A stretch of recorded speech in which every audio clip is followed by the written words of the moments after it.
మీరు మరీ చిలిపి. పెళ్ళానికి ఎవరైనా కన్ను కొడతారా? పెళ్ళామా పెళ్ళామా పెళ్ళామా ఎప్పుడు చేసుకున్నానే నిన్ను? కిట్టయ్య మాట చెప్పాడు కదండి, ఆ మాటతోనే అయిపోయింది సగం పెళ్లి.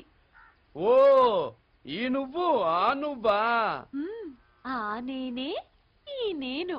ఇదిగో నీ ముద్దు ముద్దు మాటలు వింటుంటే నిన్ను పప్పు సుద్ద అని పిలవాలనిపిస్తుంది. పప్పు సుద్దా? పిలవండి పిలవండి. మీరలా అంటుంటే నా వాళ్ళంతా పులకరించిపోతుంది. అరే అరే అరే అయితే నీ మాట ప్రకారం నేను నీకు అర్థమవుకుంటేగా? అందులో అణువంత సందేహం కూడా లేదండి.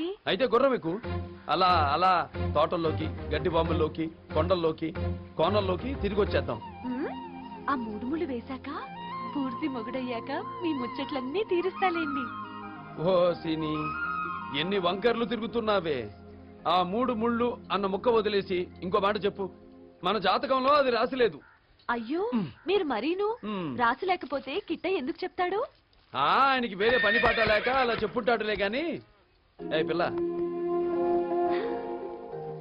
నువ్వు అంటే నీతో పాటు 2-3 జాములు గడపడానికి నాకే అభ్యంతరం లేదు. నువ్వు ఇష్టపడి వస్తే నీ ఇష్టం, లేదా మనతో చాలా కష్టం. మొగుడు పెళ్ళాలన్నాక ఆ మాత్రం ఇష్టాలు కష్టాలు ఇలా వచ్చి అలా పోతూనే ఉంటాయిలేండి. అవేం నేను పట్టించుకోను, సరేనా? ఒరే రంగా, ఇదంతా చూస్తుంటే ఆ కృష్ణలీలలాగుందిరా. అమ్మాయి లక్షణంగా ఉందిరా తమ్ముడు. నువ్వు అని రంగా. అవును అను మావయ్య, ఈ అత్తని పెళ్లి చేసుకో మావయ్య. అవును నాయనా, ఈ అమ్మాయి మా అందరికీ నచ్చింది. ఈ బాబాయ్ కోసం సరేనబ్బాయి. సరే అన్నయ్య. ఓ అందరినీ బుట్టలో వేసుకున్నావన్నమాట. ఇదిగో పప్పు సుద్దా, నీ పప్పులు నా దగ్గర ఉడకవు. నా సంగతి తెలుసుగా.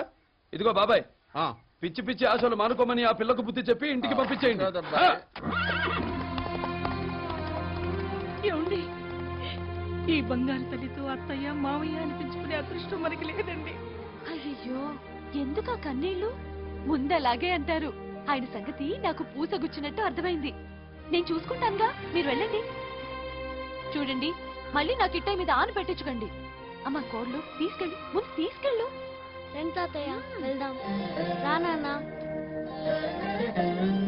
మా బావగారు ఏమన్నారని వాళ్ళు అలా ఏడుస్తున్నారు? అయిపోయి నేను ఏడవకూడదు కదా.